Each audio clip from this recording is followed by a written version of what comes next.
¿Te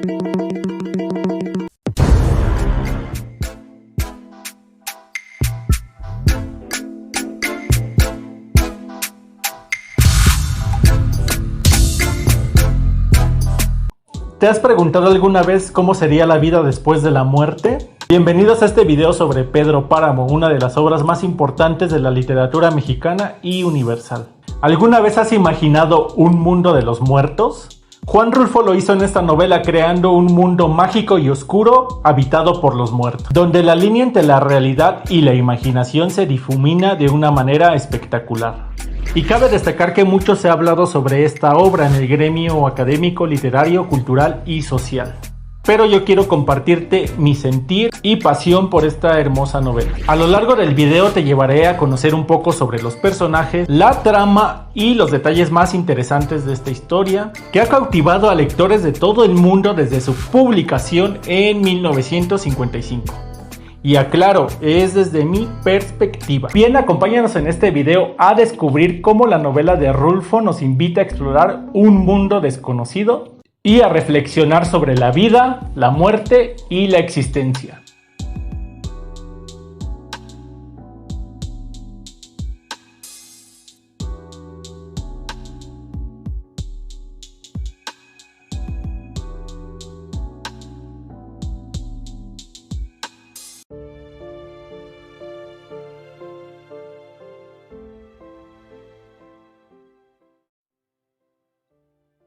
Pedro Páramo, una de las obras maestras de la literatura mexicana y universal. Su autor, Juan Rulfo, un escritor que nació en 1917 y murió en 1986. Rulfo fue testigo de la Revolución Mexicana y de la Guerra Cristera, dos conflictos que marcaron su vida y su obra. Pedro Páramo se publicó en 1955 y es considerada una novela precursora del realismo mágico, un movimiento literario que mezcla lo real con lo fantástico. Y una curiosidad literaria que tal vez no sabías. Imagina por un momento que la novela Pedro Páramo de Juan Rulfo pudo haber comenzado de manera completamente diferente. En su primer adelanto en 1954, el protagonista decía: "Fui a Tuxtlahuaxco porque me dijeron que allá vivía mi padre, un tal Pedro Páramo". Sin embargo, en la edición final de 1955 se cambió a uno de los más grandes inicios de toda la literatura mexicana. Vine a Comala porque me dijeron que acá vivía mi padre, un tal Pedro Páramo. Y este pequeño cambio en una sola línea hizo toda la diferencia. Esta nueva versión ha dejado una huella imborrable en toda la narrativa mexicana y ha convertido a Pedro Páramo en la obra en prosa más popular y traducida del mundo.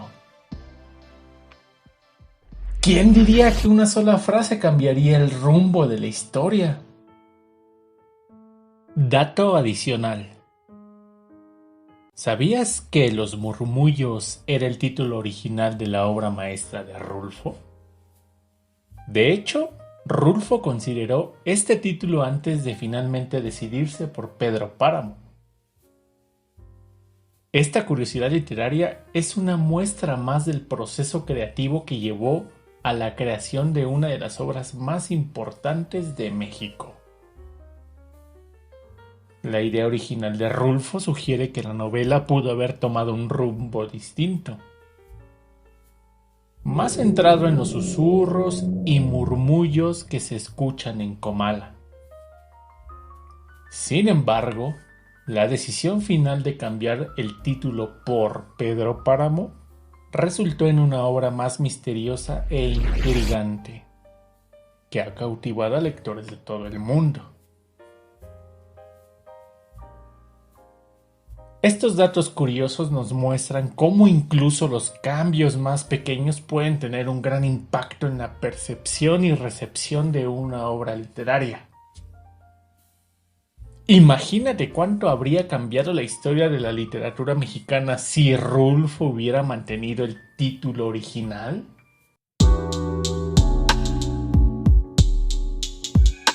La novela comienza con el viaje de Juan Preciado a Comala, un pueblo donde su madre le ha pedido que busque a su padre, Pedro Páramo, antes de morir. Al llegar, Juan se encuentra con un pueblo abandonado y silencioso, habitado solo por los ecos de los muertos.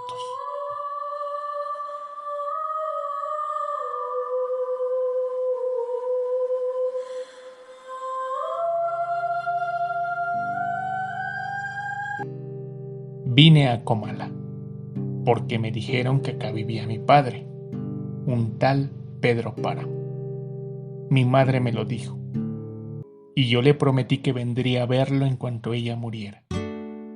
Le apreté sus manos en señal de que lo haría, pues ella estaba por morirse y yo en un plan de prometerle todo. No dejes de ir a visitarlo, me recomendó. Se llama de este modo y de este otro. Jura de que le dará gusto conocerte.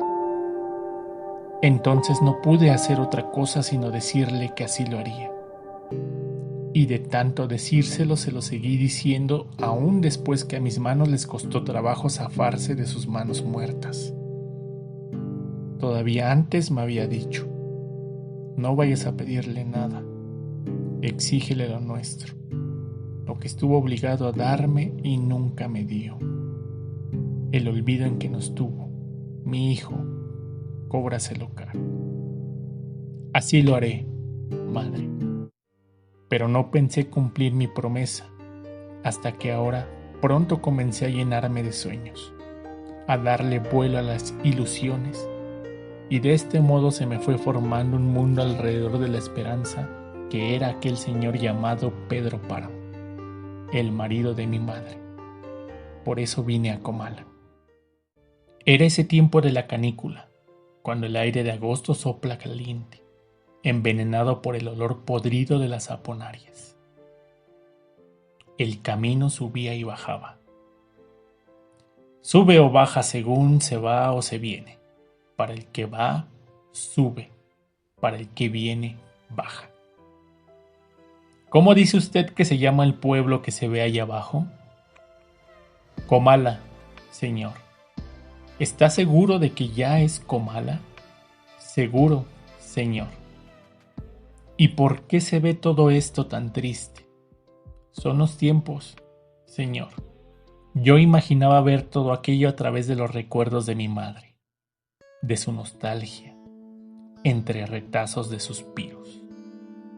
Siempre vivió ella suspirando por Comala, por el retorno, pero jamás volvió. Ahora yo vengo en su lugar. Traigo los ojos con que ella miró estas cosas, porque me dio sus ojos para ver. Hay allí, pasando el puerto de los Colimotes, la vista muy hermosa de una llanura verde, algo amarilla por el maíz maduro. Desde ese lugar se ve Comala, blanqueando la tierra, iluminándola durante la noche. Y su voz era secreta, casi apagada, como si hablara consigo misma. Mi madre. ¿Y a qué va usted a Comala, si se puede saber? Oí que me preguntaban. Voy a ver a mi padre, contesté. Ah, dijo él. Y volvimos al silencio. Caminábamos cuesta abajo oyendo el trote rebotado de los burros, los ojos reventados por el sopor del sueño en la canícula de agosto. Bonita fiesta le va a armar. Volví a oír la voz del que iba allí a mi lado. Se pondrá contento de ver a alguien después de tantos años que nadie viene por aquí. Luego añadió: sea usted quien sea, se alegrará de verlo. En la reverberación del sol, la llanura parecía una laguna transparente, deshecha en vapores trasluciendo un horizonte gris. Y más allá, una línea de montañas. Y todavía más allá, la remota lejanía. ¿Y qué trazas trae su padre, si se puede saber? No lo conozco, le dije. Solo sé que se llama Pedro Páramo. Ah, vaya. Sí, así me dijeron que se llamaba. Oí otra vez el del arriero. Me había encontrado con él en los encuentros, donde se cruzaban varios caminos. Me estuve allí esperando, hasta que al fin apareció este hombre. ¿A dónde va usted?, le pregunté. Voy para abajo, señor. ¿Conoce un lugar llamado Comala? Para allá mismo voy. Y lo seguí. Fui tras de él tratando de emparejarme a su paso, hasta que pareció darse cuenta que lo seguía y disminuyó la prisa de su carrera. Después los dos íbamos tan pegados que casi nos tocábamos los hombros. Yo también soy hijo de Pedro Páramo, me dijo. Una bandada de cuervos pasó cruzando el cielo vacío, haciendo cuar, cuar, cuar. Después de trastumbar los cerros, bajamos cada vez más. Habíamos dejado el aire caliente allá arriba y nos íbamos hundiendo en el puro calor sin aire. Todo parecía estar como en espera de algo. Hace calor aquí, dije. Sí, y esto no es nada, me contestó el otro. Cálmese. Ya lo sentirá más fuerte cuando lleguemos a Comala. Aquello está sobre las brasas de la tierra, en la mera boca del infierno. Con decirle que muchos de los que allí se mueren, al llegar al infierno, regresan por su cobija. ¿Conoce usted a Pedro Páramo?, le pregunté. Me atreví a hacerlo porque vi en sus ojos una gota de confianza. ¿Quién es?, volví a preguntar. Un rencor vivo, me contestó él, y dio un pajuelazo contra los burros, sin necesidad, ya que los burros iban mucho más adelante de nosotros, encarrerados por la bajada. Sentí el retrato de mi madre guardado en la bolsa de la camisa, calentándome el corazón, como si ella también sudara. Era un retrato viejo, carcomido en los bordes, pero fue el único que conocí de ella. Me lo había encontrado en el armario de la cocina, dentro de una cajuela llena de hierbas, hojas de toronjil, flores de Castilla, ramas de ruda. Desde entonces lo guardé. Era el único. Mi madre siempre fue enemiga de retratarse. Decía que los retratos eran cosa de brujería. Y así parecía ser, porque el suyo estaba lleno de agujeros como de aguja, y en dirección del corazón tenía uno muy grande donde bien podía caber el dedo del corazón. Es el mismo que traigo aquí, pensando que podría dar buen resultado para que mi padre me reconociera. Mire usted, me dice el arriero, deteniéndose. ¿Ve aquella loma que parece vejiga de puerco? Pues detrásito de ella está la media luna. Ahora volteé para allá. Ve la ceja de aquel cerro. Véala. Y ahora volteé para este otro rumbo. Ve la otra ceja que casi no ve de lo lejos que está. Bueno, pues eso es la media luna, de punta a cabo. Como quien dice, toda la tierra que se puede abarcar con la mirada. Y es de él, todo ese terrenal. El caso es que nuestras madres nos malparieron en un petate, aunque éramos hijos de Pedro Páramo. Y lo más chistoso es que él nos llevó a bautizar. Con usted debe de haber pasado lo mismo, ¿no? No me acuerdo. Váyase mucho al carajo. ¿Qué dice usted? Que ya estamos llegando, señor. Sí, ya lo veo. ¿Qué pasó por aquí? Un correcamino, señor. Así les dicen a esos pájaros. No, yo preguntaba por el pueblo que se ve tan solo, como si estuviera abandonado. Parece que no lo habitara nadie. No es que lo parezca, así es. Aquí no vive nadie. ¿Y Pedro Páramo? Pedro Páramo murió hace muchos años.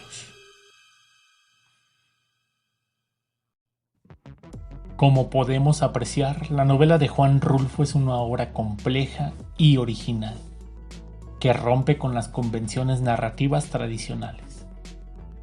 La historia no sigue un orden cronológico ni una perspectiva única, sino que se construye a través de múltiples voces y saltos temporales. El narrador principal es Juan Preciado, pero también hay otros narradores secundarios que intervienen para contar sus propias experiencias o las de otros personajes. El tiempo también es fluctuante, y se mezcla el pasado con el presente y el futuro. Me había quedado en Comala. El arriero que se siguió de filo me informó todavía antes de despedirse. Yo voy más allá, donde se ve la trabazón de los cerros. Allá tengo mi casa. Si usted quiere venir, será bienvenido. Ahora que si quiere quedarse aquí, ahí se lo haiga. Aunque no estaría por demás que le echara una ojeada al pueblo. Tal vez encuentre algún vecino viviente. Y me quedé. A eso venía. ¿Dónde podré encontrar alojamiento? Le pregunté, ya casi a gritos. Busque a doña Eduviges, si es que todavía vive. Dígale que va de mi parte. ¿Y cómo se llama usted? Abundio, me contestó, pero ya no alcancé a oír el apellido. Soy Eduviges Diaba. Pase usted. Parecía que me hubiera estado esperando.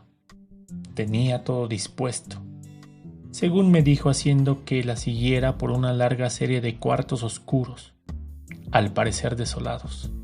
Pero no, porque, en cuanto me acostumbré a la oscuridad y al delgado hilo de luz que nos seguía, vi crecer sombras a ambos lados y sentí que íbamos caminando a través de un angosto pasillo abierto entre bultos.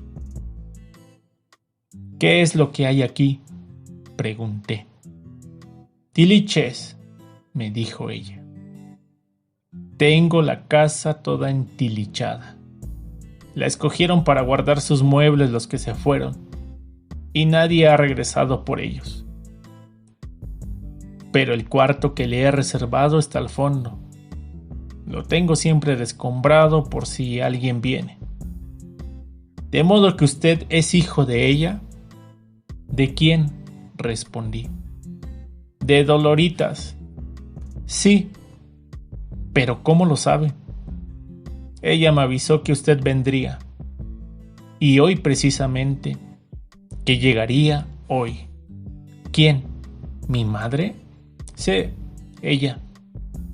Yo no supe qué pensar. ni ella me dejó en qué pensar. «Este es su cuarto», me dijo.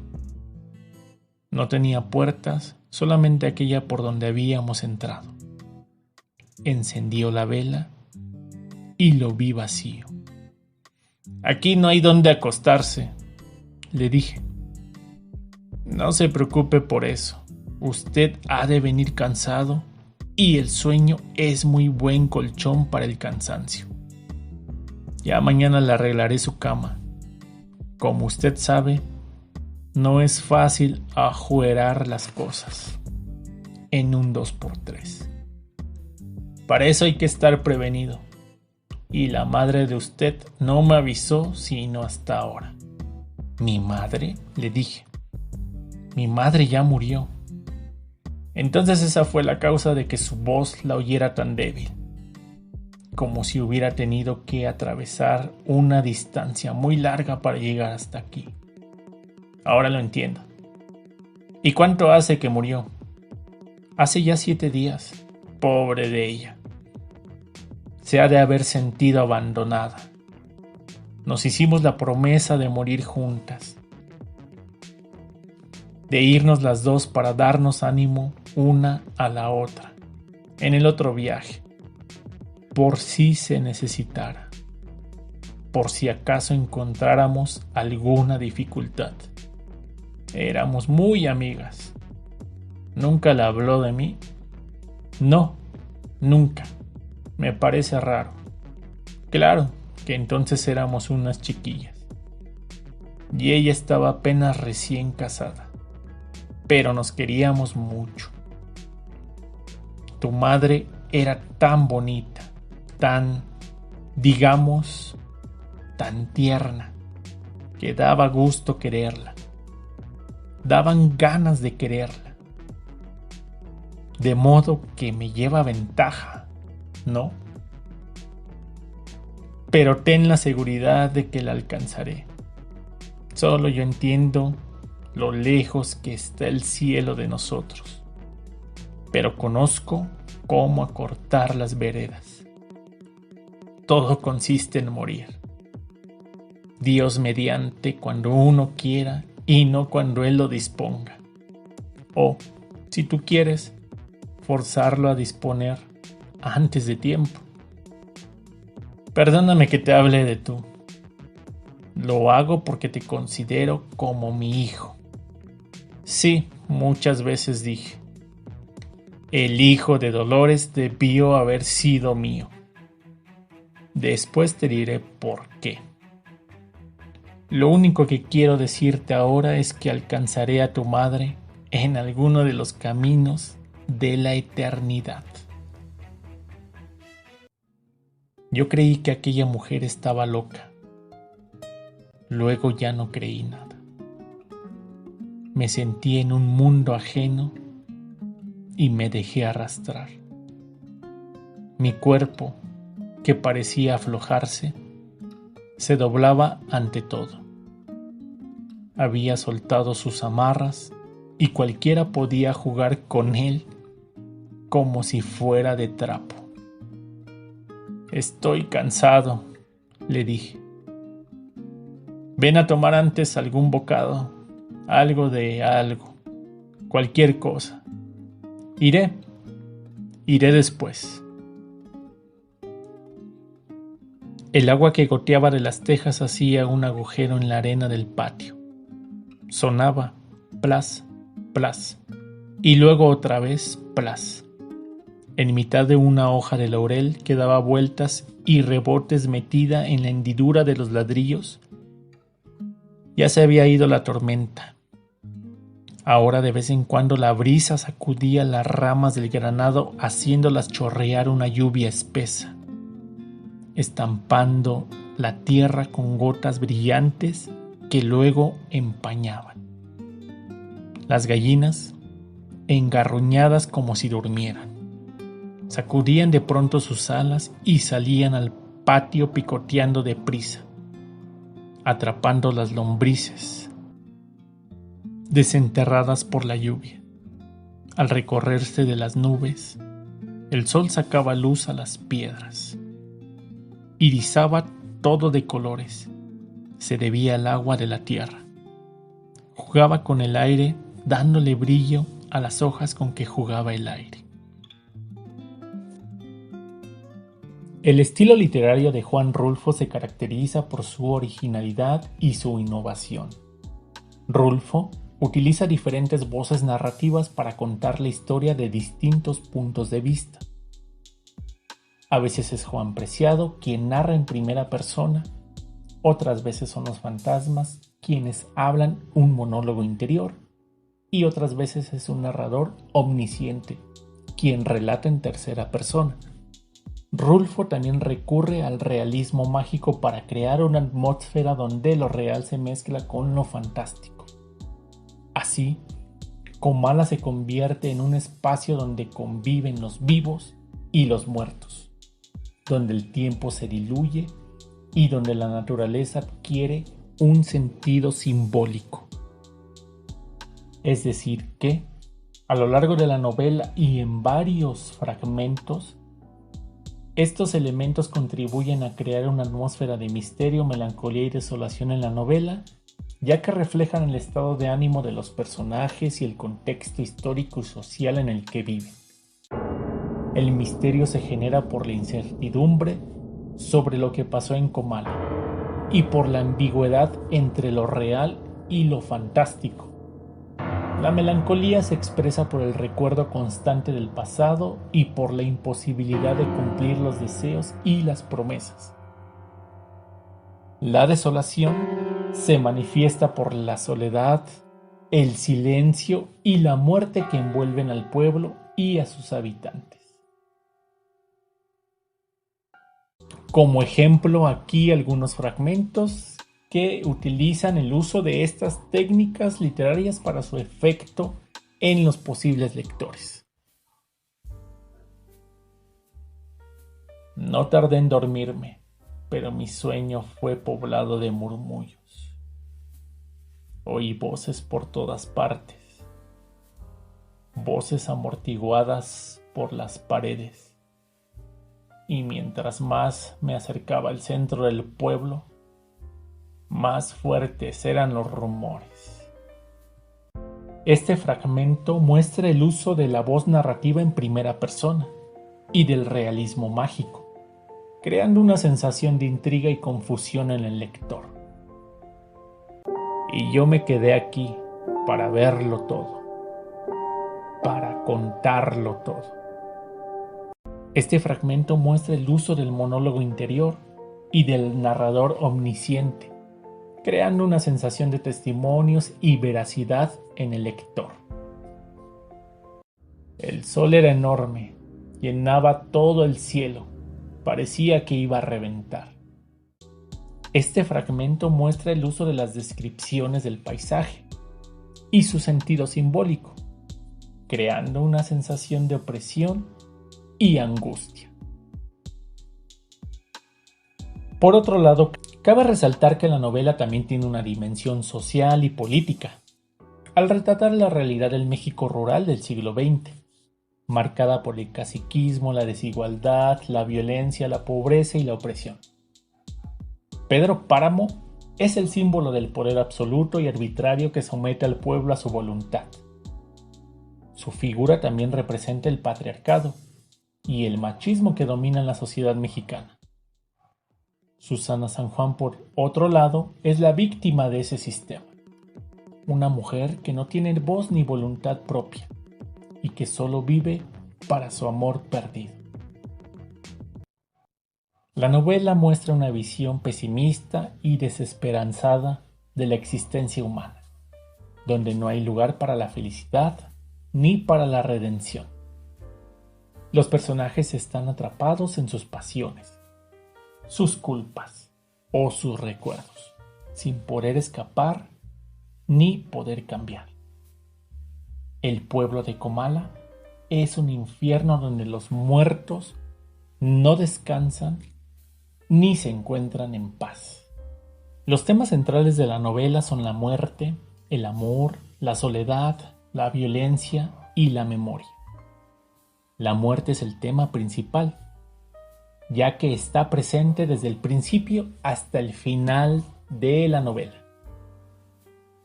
Todos los personajes están muertos o van a morir. La muerte es vista como una liberación o como una condena, según las acciones que hayan hecho en vida. Por otro lado, el amor es un tema importante, ya que motiva las decisiones de los personajes. Pedro Páramo ama obsesivamente a Susana San Juan, pero nunca logra tenerla. Susana San Juan ama a su esposo muerto, Florencio, pero nunca logra olvidarlo. Juan Preciado ama a su madre, Dolores Preciado, pero nunca logra cumplir su promesa. El amor en esta novela es un amor frustrado, imposible o enfermizo. La soledad es otro tema relevante, ya que afecta a todos los personajes. Comala es un pueblo solitario, abandonado y silencioso. Los habitantes viven aislados, sin comunicación ni afecto. Los personajes sufren por la ausencia o la pérdida de sus seres queridos. La soledad en esta novela es una soledad existencial, irremediable y dolorosa. La violencia es otro tema destacado, ya que marca la historia de Comala y de sus habitantes. Pedro Páramo ejerce una violencia física y moral sobre el pueblo, imponiendo su poder y su voluntad. Los habitantes sufren una violencia social y económica, viviendo en la pobreza y en la opresión.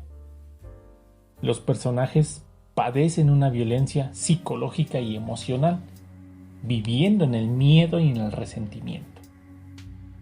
La violencia en esta novela es una violencia sistemática, injusta y cruel. La memoria es otro tema esencial, ya que estructura la novela y da sentido a la historia. La novela se construye a partir de los recuerdos de los personajes, que van revelando poco a poco lo que pasó en Comala y por qué está así. Los personajes se aferran a la memoria para conservar su identidad y su esperanza. La memoria en esta novela es una memoria colectiva, pero también individual, fragmentada y al mismo tiempo contradictoria. Por ejemplo, este fragmento ilustra el tema de la soledad, ya que muestra cómo Juan Preciado se siente solo y abandonado en Comala. Y entonces comenzó el llanto, un llanto largo y sin lágrimas, un llanto viejo.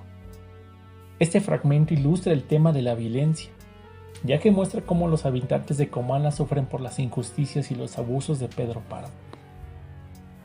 Y así fue como supe que todo lo que se decía de Comala era cierto, todo menos lo de estar muertos. Este fragmento ilustra el tema de la memoria, ya que muestra cómo Juan Preciado descubre la verdad sobre Comala a través de los recuerdos de los fantasmas. El siguiente párrafo muestra la desdicha de Susana San Juan porque revela que ella vive en un sueño, en un recuerdo del pasado que no puede volver. Ella ama a Florencio, su esposo muerto, y no puede aceptar la realidad de su pérdida. Ella ignora a Pedro Páramo, que la quiere con locura y que la tiene encerrada en su hacienda. Ella solo quiere escapar con Florencio, pero sabe que eso es imposible. Ella está atrapada en su propia mente, en su propia fantasía. Y se quedó dormida, y soñó con él, con Florencio. Lo vio venir por el camino montado en su caballo blanco. Venía sonriendo, con el sombrero echado hacia atrás y el pelo alborotado por el viento. Le hizo señas con su mano y le gritó: «¡Susana! ¡Susana!». Ella corrió hacia él, pero se tropezó con una piedra y cayó al suelo. Él se bajó del caballo y la levantó en sus brazos. La besó en la boca y le dijo: «Te quiero, Susana. Te quiero más que a nadie en el mundo». Ella se abrazó a él y le dijo: «Yo también te quiero, Florencio. Eres mi vida, mi todo». Él la miró a los ojos y le dijo: «Ven conmigo, Susana, vámonos lejos de aquí, donde nadie nos moleste, donde podamos ser felices para siempre». Ella asintió con la cabeza y le dijo: «Sí, Florencio, vámonos». Él la subió al caballo y se montó detrás de ella, la rodeó con sus brazos y le susurró al oído: «Te amo, Susana, te amo con toda mi alma». Y espoleó al caballo, que echó a correr por el camino hacia el horizonte.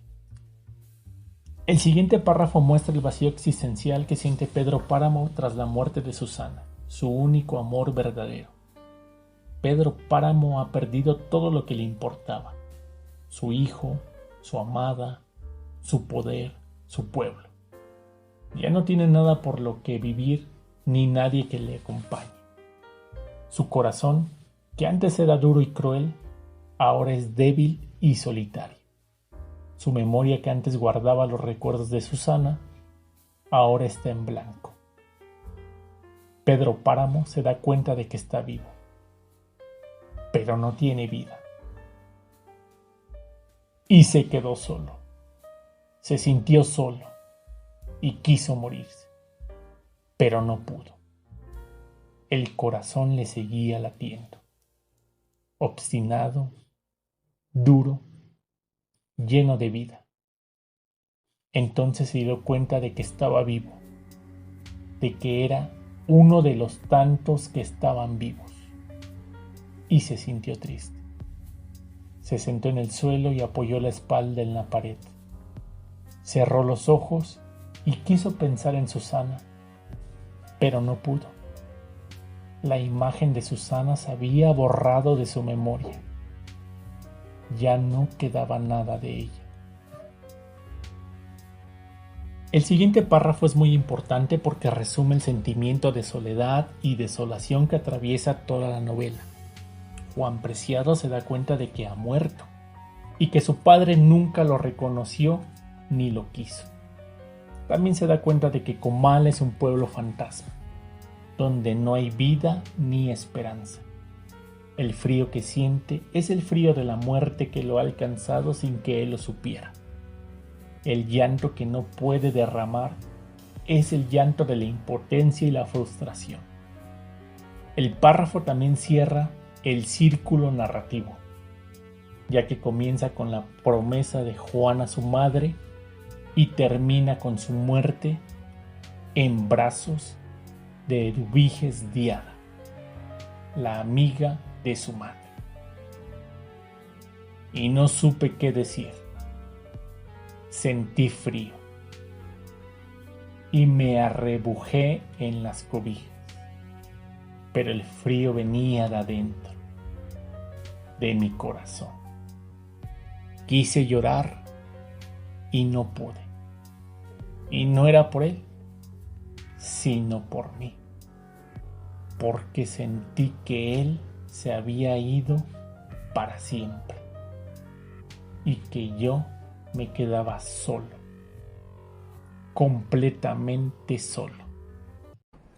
Y bien, te he compartido algunas impresiones y breves fragmentos sobre el libro, esperando que sea de tu agrado.